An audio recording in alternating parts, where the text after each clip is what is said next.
ನಾವು ಕೂಡ ಓಡಿಸ್ಬೋದು ಇದನ್ನು. ಓಡಿಸಿ ಸ್ಟಾರ್ಟ್ ಮಾಡಿಬಿಟ್ಟು ಶಿರಾಗೋ ಬರ್ಗೂರ್ಗೋ ತಗೊಂಡು ಹೋಗ್ಬಿಡೋಣ. ನಾನಿವಾಗ ಬರ್ಗೂರ್ಗೋ ಶಿರಾಗೋ ಹೋಗ್ಬರ್ತೀನಿ.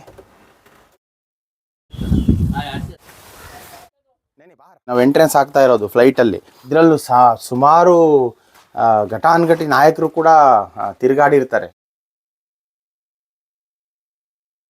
ರೋಲ್ಸ್ ರಾಯ್ ಅಂತ ನೀವೇನು ಕಾರ್ ಕಂಪ್ನಿ ಹೆಸರು ಕೇಳಿದ್ದೀರಲ್ಲ, ಸೊ ಆ ಕಂಪ್ನಿದು ಇಂಜಿನ್ ಇದು. ಅತಿ ಬೇಗ ಟೇಕ್ ಆಫ್ ಆಗುವಂಥದ್ದು ಇಂಜಿನು. ನಾವೆಲ್ ಏವಿಯೇಷನ್ ಮ್ಯೂಸಿಯಂ ಗೋವಾದಲ್ಲಿರುವಂತಹ ಜಾಗಕ್ಕೆ ನಾನು ಬಂದಿರುವಂಥದ್ದು. ಸೊ ನೋಡ್ಬೋದು, ಇದು ಭಾರತೀಯ ನೌಕಾಪಡೆಯ ಇತಿಹಾಸ ಮತ್ತು ಶಕ್ತಿ ಪ್ರದರ್ಶನವನ್ನು ಕೊಡುವಂತಹ ಈ ಮ್ಯೂಸಿಯಮಲ್ಲಿ ಏಷ್ಯಾದ ಏಕೈಕ ವಿಮಾನದ ಸಂಗ್ರಹಾಲಯ ಅಂತ ಹೇಳ್ಬೋದು. ಇದು ಇತಿಹಾಸವನ್ನು ಸೃಷ್ಟಿ ಮಾಡುತ್ತೆ, ಭಾರತೀಯ ನೌಕಾಪಡೆಯ ಶಕ್ತಿಯನ್ನು ಉರಿದುಂಬಿಸುವಂತಹ ಜಾಗ ಅಂತಲೇ ಹೇಳ್ಬೋದು. ಇದು ಇರುವಂಥದ್ದು ದಕ್ಷಿಣ ಗೋವಾದ ವಾಸ್ಕೋ ಡಿ ಗಾಮಾದಿಂದ ಬಹಳ ಹತ್ತಿರ ಆಗುತ್ತೆ. ಬೊಗ್ಮಾಲೋ ಅನ್ನೋ ಒಂದು ಪ್ರದೇಶ ಇದು ಗೋವಾದಲ್ಲಿರುವಂಥದ್ದು. ಇಲ್ಲಿ ಸಾಕಷ್ಟು ವಿಮಾನಗಳ ಒಂದು ಪ್ರದರ್ಶನ ಮಾಡಿರುವಂಥದ್ದು ಇದು ಮ್ಯೂಸಿಯಮ್ಮು. ಇಲ್ಲಿ ಒಳಗಡೆ ನಿಮ್ಮನ್ನು ಕರ್ಕೊಂಡು ಹೋಗ್ತಿದ್ದೀನಿ. ಸಾಕಷ್ಟು ಭಾರತೀಯ ಸೇನೆಗೆ ಸೇವೆ ಮಾಡಿ ರೆಸ್ಟ್ ತಗೊತಿರುವಂತಹ ವಿಮಾನಗಳನ್ನ, ಹೆಲಿಕಾಪ್ಟರನ್ನು, ಮಿಸೈಲ್ಗಳನ್ನು ನೋಡುವಂಥ ಪ್ರಯತ್ನ ಮಾಡೋಣ. ಬನ್ನಿ ಒಳಗೋಗೋಣ. ನೇವಲ್ ಏವಿಯೇಷನ್ ಮ್ಯೂಸಿಯಮ್ಗೆ ನಾವು ಒಳಗಡೆ ಬಂದ ತಕ್ಷಣ ನಮಗೆ ಕಾಣಿಸ್ತದೆ ನೋಡಿ ಹೆಲಿಕಾಪ್ಟ್ರು. ಇದು ಮೊದಲು ಹೆಲಿಕಾಪ್ಟ್ರು ಇದ್ದಿದ್ದು ಈ ಥರ. ಮೊದಲು ಸ್ಟಾರ್ಟಿಂಗ್ ಏನೇನೋ ಹೆಲಿಕಾಪ್ಟ್ರು, ಫ್ಲೈಟು ಮತ್ತು ರೆಫೆಲ್ಲು, ಯುದ್ಧ ವಿಮಾನಗಳು ಎಲ್ಲನೂ ಕೂಡ ಡೆಮೋ ಇಕ್ಕಿರುವಂತಹ ಈ ಮ್ಯೂಸಿಯಮ್ಮು ಗೋವಾದಲ್ಲಿರುವಂಥದ್ದು. ಸೊ ಆ ಮ್ಯೂಸಿಯಮ್ನು ಕೂಡ ನಾನು ಪರಿಚಯ ಮಾಡ್ಸೋಕ್ಕೆ ಬರ್ತಾಯಿದ್ದೀನಿ. ಸೊ ಈಗ ಹೆಲಿಕಾಪ್ಟರ್ ನೋಡಿದ್ದಾಯಿತು. ನೋಡಿ, ಇದು ವಿಮಾನ. ಈಗ ನಾವೇನು ಗೋವಾ, ಬೆಂಗಳೂರು, ದುಬೈ ಈ ಥರ ಓಡಾಡ್ತೀವಲ್ಲ, ಮೊದಲು ಸ್ಟಾರ್ಟಿಂಗು ಇದ್ದಿದ್ದಂತಹ ವಿಮಾನಗಳ ಸ್ಥಿತಿ ಹೀಗೆ. ನೋಡಿ, ಈ ವಿಮಾನದಲ್ಲಿ ಒಳಗಡೆ ಹೋಗೋಕ್ಕೂ ಕೂಡ ಅವಕಾಶ ಇದೆ.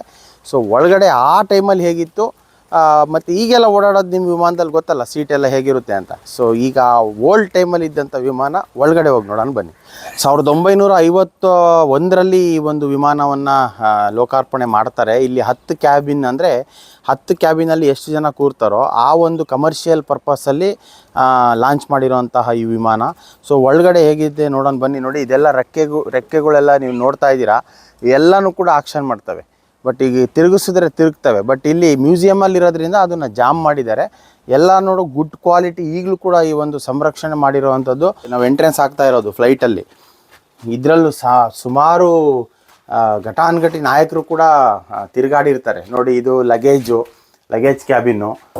ನೋಡಿ, ಇಲ್ಲಿ 10 ಅಂದರೆ ಸುಮಾರು ಇಲ್ಲೇನು ಸೀಟ್ ಕಾಣಿಸ್ತಿದ್ದೇವಲ್ಲ, ಇಷ್ಟು ಜನ ಮಾತ್ರ ಪ್ರಯಾಣ ಮಾಡ್ಬೋದು ಏಕಕಾಲಕ್ಕೆ. ಆ ರೀತಿ ತಯಾರು ಮಾಡಿರೋವಂಥದ್ದು ಇದು ಪ್ಯಾಸೆಂಜರ್ ಕೂತ್ಕೊಂಡ್ರೆ ಇಲ್ಲಿ ಇವು ಸ್ಪೆಷಲ್ ಏನು 2 ಸೀಟ್ ಇದೀವಲ್ಲ, ಏರ್ ಹಾಸ್ಟರ್ಸು ಕೂತ್ಕೊಳ್ಳೋಕ್ಕೆ ಅವಾಗ ತಯಾರು ಮಾಡಿರೋವಂಥದ್ದು. ನೋಡಿ, ಹೀಗೆ ಇಲ್ಲಿ ಕೂತ್ಕೊಂಡು ಜರ್ನಿ ಮಾಡೋದು. ಓ, ಸೂಪರ್ ಆಗಿದೆ. ಇದು ಸೀಟ್ ಮಾತ್ರ ತುಂಬ ಚೆನ್ನಾಗಿದೆ, ಮೆತ್ತಿಗೆ. ನೋಡಿ, ಕಿಟಕಿಯಲ್ಲಿ ಏನು ಬೇಕಾದರೂ ನೋಡ್ಕೊಂಡು ಹೋಗ್ತೀವಿ. ಈಗ ಎಲ್ಲರಿಗೂ ಕ್ರೇಜ್ ಅಲ್ಲ ಈ ಕಡೆ ಸೀಟ್ ಬುಕ್ ಮಾಡಬೇಕು ಅಂತ. ನೋಡಿ, ಆ ಟೈಮಲ್ಲಿ ಇದ್ದಂತಹ ಇದು ವಿಮಾನ 1951ರಲ್ಲಿ ಲೋಕಾರ್ಪಣೆ ಮಾಡಿದಂಥದ್ದು. ಇವೆಲ್ಲನೂ ಕೂಡ ನಾವು ಗೋವಾ ಮ್ಯೂಸಿಯಮಲ್ಲಿ ನೋಡ್ಬೋದು. ಹಾಗೆ ಬನ್ನಿ, ಇಂಜಿನ್ ಹೇಗಿದೆ ಅದು ಕೂಡ ಚೆಕ್ ಮಾಡೋಣ. ನೀವು ನೋಡ್ಬೋದು, ಇದು ಪೈಲಟ್ಗಳು ಕೂತ್ಕೊಂಡು ಹಾರಿಸ್ತಾರಲ್ಲ ಆ ಜಾಗ. ಇದು ಡ್ರೈವರ್ ಸೀಟ್ ಅಂತೀವಲ್ಲ ಅದು. ಎಲ್ಲ ಮಿಷಿನರಿ ಮತ್ತು ಸ್ಪೀಡು, ಡೀಸಲ್ಲು ಎಲ್ಲನೂ ಕೂಡ ಮಾನಿಟ್ರು. ನೋಡಿ, ಅಲ್ಲಿ ಏನೋ ಎಷ್ಟು ಲೀಟ್ರದ್ದು ಒಂದು ಗೇರ್ ಕೂಡ ಕಾಣಿಸ್ತಿದೆ. ಸ್ಟೇರಿಂಗ್ ಟೈಪ್ ಇದೆ, ಬಟ್ ಹಾಫ್ ಇದೆ. 2 ಸೀಟ್ ಇದೆ. ನೋಡಿ, ಎಂಥ ಅದ್ಭುತವಾಗಿದೆ. ಈಗ ಫ್ಲೈಟಲ್ಲಿ ನಾವು ಇದೆಲ್ಲ ನೋಡೋಕ್ಕಾಗಲ್ಲ, ಇಲ್ಲಿ ಬಿಡೋದೇ ಇಲ್ಲ ನಮ್ಮನ್ನು. ಸೊ ಹಳೆ ವಿಮಾನ ಇರೋದ್ರಿಂದ ಇದನ್ನು ತೋರಿಸ್ತಾ ಇದ್ದೀನಿ. ಸೊ ನೋಡಿ, ಈಗ ಒಳಗಡೆಯಿಂದ ನಾವು ಹೊರಗಡೆ ಬರ್ತಾ ಇದ್ದೀವಿ. ಇದೇನಿದೆಯಲ್ಲ, ಇದು ಮೆಟ್ಲು, ಇದು ಕೂಡ ರಿಯಲ್ಲೇ ಅಂತೆ. ಆಗ ಉಪಯೋಗ ಮಾಡ್ತಿದ್ದಂತಹ ಮೆಟ್ಲು ಈಗಲೂ ಕೂಡ ಮ್ಯೂಸಿಯಮಲ್ಲಿ ಇರೋವಂಥದ್ದು. ನೋಡ್ಬೋದು, ಇಲ್ಲಿ ಇನ್ನೂ ಬಹಳಷ್ಟು ನೋಡೋವಂಥವಿದ್ದಾವೆ. ಅಲ್ಲೂ ಕೂಡ ತೋರಿಸ್ತೀನಿ ಬನ್ನಿ.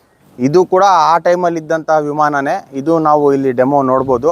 ನೋಡಿ, ಇದು ಹೆಲಿಕಾಪ್ಟ್ರು ಸ್ಟಾರ್ಟಿಂಗು ರೆಡಿಯಾಗಿದ್ದು ಇದೇ ಥರ ಅಂತ ಕಾಣುತ್ತೆ.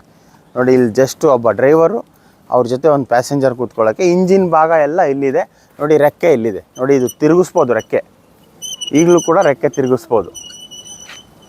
ನೋಡ್ಬೋದು, ಇದು ಬ್ರಿಟಿಷ್ನವರು ಮಾಡಿರೋವಂಥದ್ದು. 1967ರಲ್ಲಿ ಇಲ್ಲಿಗೆ ಬರ್ತದೆ. ಸೊ ಇದು ಏನಪ್ಪ ಅಂತಂದರೆ, ವಿಶೇಷವಾಗಿ ಸಮುದ್ರದಲ್ಲಿ ದೊಡ್ಡ ದೊಡ್ಡ ಹಡಗುಗಳಿರ್ತಾವಲ್ಲ, ಹಡಗಿನ ಮುಖಾಂತರ ಟೇಕ್ ಆಫ್ ಆಗೋದು ಇದು. ಹಡಗಲ್ಲಿಂದ ಆರಿಸ್ತಾರೆ. ಯಾಕಂದರೆ ವಿಶೇಷವಾದಂಥ ಸಂದರ್ಭದಲ್ಲಿ ಅನ್ಎಕ್ಸ್ಪೆಕ್ಟೆಡ್ ಆಗಿ ಸಮುದ್ರದ ಮಧ್ಯಭಾಗದಲ್ಲಿ ಏನಾದರೂ ಘಟನೆ ನಡೆದಂಥ ಸಂದರ್ಭದಲ್ಲಿ ಉಪಯೋಗ ಮಾಡೋಕ್ಕೆ ಇದು ತಯಾರು ಮಾಡಿರುವಂಥದ್ದು. ಅಂದರೆ ಈಗೆಲ್ಲ ರೆಫಲ್ಲು ಅಂತ ಏನು ಕರಿತೀವಲ್ಲ, ಆ ಟೈಮಲ್ಲೇ ಇದು ಸೆಕ್ಯೂರಿಟಿ ವಿಮಾನ ಇದ್ದದ್ದು. ಈ ಹೆಲಿಕಾಪ್ಟರು ರಷ್ಯಾಯಿಂದ ಬಂದಿರೋವಂಥದ್ದು. ಇದು ನೋಡಿ ಯುದ್ಧ ಮಾಡೋವಂಥ ಸಂದರ್ಭದಲ್ಲಿ ಏನಾದರೂ ಮೆಟೀರಿಯಲ್ ಯೂಸ್ ಮಾಡೋಕ್ಕೆ ಮಾಡ್ತಾಯಿದ್ರು. ಇದು ಗಂಟೆಗೆ 200 ಕಿಲೋಮೀಟ್ರ್ ಸ್ಪೀಡ್ ಹೋಗ್ತದೆ. ಆಮೇಲೆ ಇದ್ರ ಮ್ಯಾಕ್ಸಿಮಮ್ ಇದಕ್ಕೆ ಡೀಸೆಲ್ ಹಾಕಿದಾಗ 400 ಕಿಲೋಮೀಟ್ರ್ ಮಾತ್ರ ಹೋಗ್ತದೆ.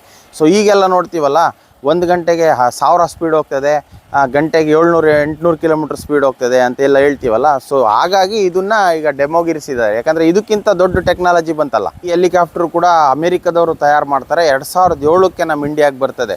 ಸೊ ನೋಡಿ, ಈಗ ರೆಡಿ ಇದೆ. ನಾವು ಕೂಡ ಓಡಿಸ್ಬೋದು. ಇದನ್ನು ಓಡಿಸಿ ಸ್ಟಾರ್ಟ್ ಮಾಡಿಬಿಟ್ಟು ಶಿರಾಗೋ ಬರ್ಗೂರ್ಗೋ ತಗೊಂಡು ಹೋಗ್ಬಿಡೋಣ.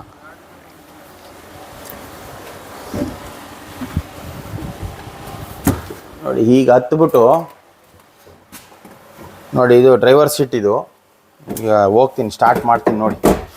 ನೋಡಿ ಈ ನಾವು ಕಾರ್ ಓಡಿಸ್ಬೇಕಾದ್ರೆ ಕ್ಲಚ್ಚು ಬ್ರೇಕು ಎಲ್ಲ ಇದೆಯಲ್ಲ, ಎಲ್ಲ ಇದೆ ನೋಡಿ. ಇಲ್ಲಿ ಆಪ್ರೇಟ್ ಮಾಡೋದು ಇದು. ನೋಡಿ, ಇದು ಏನು ಬ್ರೇಕ್ ಹಾಕ್ತೀವಲ್ಲ, ಹ್ಯಾಂಡ್ ಬ್ರೇಕ್ ಇದೆ ಜಾಸ್ತಿ. ನೋಡಿ, ಇದರಲ್ಲೇ ಆಪ್ರೇಟ್ ಮಾಡ್ತಿದ್ದು. ವೈಫರ್ ಕೂಡ ಇದೆ. ಇಲ್ಲೂ ಬೇಜಾನ್ ಸಿಸ್ಟಮ್ ಇದೆ. ಇದೆಲ್ಲ ಕೂಡ ನಮಗೆ ಗೊತ್ತಾಗೋದಿಲ್ಲ. ಇದು ಪೈಲಟ್ ಟ್ರೈನಿಂಗ್ ಮಾಡಿರ್ತಾರಲ್ಲ, ಅವ್ರಿಗೆ ಪ್ರತಿಯೊಂದು ಸ್ವಿಚ್ಚಿನ ಅರ್ಥ ಕೂಡ ಗೊತ್ತಿರ್ತೈತೆ. ನೋಡಿ, ಇದು ಆಪ್ರೇಟ್ ಮಾಡೋದು. ಇದು ಲೆಫ್ಟ್ ಹೋಗ್ಬೇಕೋ ರೈಟ್ ಹೋಗ್ಬೇಕೋ, ಇಲ್ಲೊಂದು ಇದಿದೆ ಆಪ್ರೇಟ್ ಮಾಡೋ ಅಂಥದ್ದು. ಸೊ ನೋಡಿ, ಇದು ಎಮರ್ಜೆನ್ಸಿ ಏನು ನಾವು ಆಂಬುಲೆನ್ಸ್ ಅಂತೀವಲ್ಲ, ಆ ಥರ ಎಮರ್ಜೆನ್ಸಿ ಏನಾದರೂ ಸಹಾಯಕ್ಕೆ ಊಟ ಕೊಡೋದು ಆಗಿರ್ಬೋದು, ಅಥವಾ ರೆಸ್ಕ್ಯೂಲಿದ್ದಂತಹ ಸೈನಿಕರನ್ನೇ ಸೇಫಾಗಿ ಎತ್ಕೊಂಡು ಬರೋ ಅಂಥದ್ದಾಗಿರ್ಬೋದು, ಇದಕ್ಕೆ ಉಪಯೋಗ ಮಾಡ್ತಿದ್ದಂಥದ್ದು. ಇದು ಗೋವಾದಲ್ಲಿ ಒಂದು ಮ್ಯೂಸಿಯಂ ಇದೆಯಲ್ಲ, ಈ ಮ್ಯೂಸಿಯಂ ಒಳಗಡೆ ಬಂದರೆ ಇದಕ್ಕಿಂತ ಅದ್ಭುತವಾದಂತಹ ಎಲ್ಲನೂ ಕೂಡ ನಾವು ನೋಡ್ಬೋದು. ನಾನಿವಾಗ ಬರ್ಗೂರ್ಗೋ ಶಿರಾಗೋ ಹೋಗಿ ಬರ್ತೀನಿ. ನೋಡಿ, ಹೆಲಿಕಾಪ್ಟರಲ್ಲಿ ಇದು ಕೂಡ ಒಂದು ಮಾಡಲು. ನೋಡಿ, ನಾವು ಸಿನಿಮಾದಲ್ಲೆಲ್ಲ ನೋಡ್ತೀವಲ್ಲ, ಅನಂತ್ ನಾಗು ಅವರೆಲ್ಲ ಇದು ಇಟ್ಕೊಂಡು ಜ್ಯೋತಿ ಬೀಳ್ತಾರೆ ಸಿನಿಮಾದಲ್ಲಿ, ಆ ಸ್ಟೈಲ್ ಹೆಲಿಕಾಪ್ಟರ್ ಇದು. ಇದು ಏನಕ್ಕೆ ಯೂಸ್ ಮಾಡ್ತಿದ್ದಪ್ಪ ಅಂತ ಅಂದರೆ, ಇದು ಯಾವುದಾದ್ರೂ ರೆಸ್ಕ್ಯೂ ಮಾಡೋಕ್ಕೆ, ಯಾರಾದರೂ ಕಳೆದೋದಾಗ ಅವ್ರನ್ನ ಹುಡುಕೋ ಅಂಥ ಕೆಲಸ ಮಾಡೋಕ್ಕೆ ಇದು ಯೂಸ್ ಮಾಡ್ತಿದ್ದಂಥದ್ದು. ಇದು ಓಲ್ಡ್ ಫಾರ್ಮೆಟು. ಈಗೆಲ್ಲ ನೋಡಿದ್ದೀರಲ್ಲ ಯಾವ್ಯಾವ ಥರ ಬಂದಿದೆ ಅಂತ. ಸೊ ನೋಡಿ, ಇದು ಕೂಡ ನಮ್ಮ ಭಾರತಕ್ಕೆ ಸೇವೆ ಸಲ್ಲಿಸಿರೋ ಅಂತಹ ಗಾಡಿ. ಇದು ಯಾವುದು ಮಾಡಿರೋದಲ್ಲ, ಇದೆಲ್ಲ ಯೂಸ್ ಆಗಿರೋದು. ಈಗ ಮ್ಯೂಸಿಯಮ್ಮಲ್ಲಿ ಇವರು ಜನಸಾಮಾನ್ಯರಿಗೆ ದರ್ಶನ ಆಗಬೇಕು ಅನ್ನೋ ಉದ್ದೇಶದಿಂದ ಈ ಒಂದು ಮ್ಯೂಸಿಯಮ್ಮಲ್ಲಿ ಇರಿಸಿರೋ ಅಂಥದ್ದು. ನೋಡಿ, ಇದು ನಾವು ಸಿನಿಮಾದಲ್ಲಿ ಡೆಮೋ ಮಾತ್ರ ನೋಡ್ತಿದ್ವಿ, ಮೇಲಿಂದ ಬಿಂದು ಡಮ್ ಅನ್ನುತ್ತಲ್ಲ. ಇದು ಯುದ್ಧ ಮಾಡಬೇಕಾದ್ರೆ ಹೆಲಿಕಾಪ್ಟ್ರಲ್ಲಿ ಅಥವಾ ರಾಕೆಟಲ್ಲಿ ಇದನ್ನು ಮಿಸೈಲ್ ಥರ ಬಿಡ್ತಾ ಇದ್ರಲ್ಲ, ತುಂಬ ದೂರ ಎಲ್ಲೋ 100 ಕಿಲೋಮೀಟ್ರ್ ಹೋಗಿ ಫೈರ್ ಮಾಡೋ ಅಂಥದ್ದು, ಅದಕ್ಕೆ ಯೂಸ್ ಮಾಡ್ತಿದ್ದಂಥದ್ದು. ಅದು ಕೂಡ ನಾವು ಈ ಮ್ಯೂಸಿಯಮಲ್ಲಿ ಡೆಮೋ ನೋಡ್ಬೋದು. ಆಮೇಲೆ ಮುಟ್ಟು ಕೂಡ ನೋಡ್ಬೋದು. ಎಸ್, ನಾವೇನು ಈ ಮ್ಯೂಸಿಯಮಲ್ಲಿ ಇದ್ದಂತಹ ವಿಮಾನಗಳನ್ನ ನಿಮಗೆ ತೋರಿಸಿದ್ವಿ, ಅದ್ರ ಇಂಜಿನ್ ಇದು ಎಲ್ಲ ರೀತಿಯೆಲ್ಲ ಬೇರೆ ಬೇರೆ ನಾನಾ ಭಾಗದ ಇಂಜಿನ್ಗಳು. ನೋಡಿ, ಇದು ಕೂಡ ಇಂಜಿನ್ನು. ನೋಡಿ, ಇದು ಕೂಡ ಅದೇ ಮೆಟೀರಿಯಲ್ಲು ನೋಡ್ಬೋದು. ಎಲ್ಲ ಡೀಸೆಲ್ ಪೈಪು ಎಲ್ಲ ನಾವೇನು ಕಾರ್ಗೆ ನೋಡ್ತೀವಲ್ಲ ಅದೇ ಥರ ಸೂಕ್ಷ್ಮವಾಗಿರೋ ಅಂಥದ್ದು. ಸೊ ನೋಡಿ, ಇದು ರೋಲ್ಸ್ ರಾಯ್ ಅಂತ ನೀವೇನು ಕಾರ್ ಕಂಪ್ನಿ ಹೆಸರು ಕೇಳಿದ್ದೀರಲ್ಲ, ಸೊ ಆ ಕಂಪ್ನಿದು ಇಂಜಿನ್ ಇದು. ಅತಿ ಬೇಗ ಟೇಕ್ ಆಫ್ ಆಗೋ ಅಂಥದ್ದು ಇಂಜಿನು. ಇದು ಬಂದ್ಬಿಟ್ಟು ರೆಕ್ಕೆಯಲ್ಲಿರುವಂಥದ್ದು. ಇದು ನಾವು ಏನೋ ಅಂತೀವಲ್ಲ ರೆಕ್ಕೆಯಲ್ಲಿ ಏನಿರಲ್ಲ ಅಂತೇಳ್ಬಿಟ್ಟು, ನೋಡಿ ಇದು ಆ ಭಾಗದಲ್ಲಿ ಫಿಟ್ ಆಗಿರೋವಂಥದ್ದು. ಇಂತಹ ಸಾಕಷ್ಟು ಮಾಹಿತಿಗಳನ್ನ ನೀವು ಕೂಡ ನೋಡಬೇಕು ಅಂತಂದರೆ ನೀವು ಗೋವಾದಲ್ಲಿರುವಂತಹ ಈ ಮ್ಯೂಸಿಯಂಗೆ ಬರಬೇಕು. ನೀವು ಸಣ್ಣ ಆಗಬೇಕಲ್ವಾ? ಅದು ಒಂದು ಉತ್ತಮ ಆಹಾರದಿಂದ ಸಣ್ಣ ಆಗಬೇಕಲ್ವಾ? ಪ್ರತಿದಿನ ನಮ್ಮ ಜೀನಿ ಸ್ಲಿಮ್ನ ಯೂಸ್ ಮಾಡಿ ಯಾವುದೇ ಸೈಡ್ ಎಫೆಕ್ಟ್ ಇಲ್ದಂಗೆ ನೀವು ಸಣ್ಣ ಆಗ್ತೀರಾ.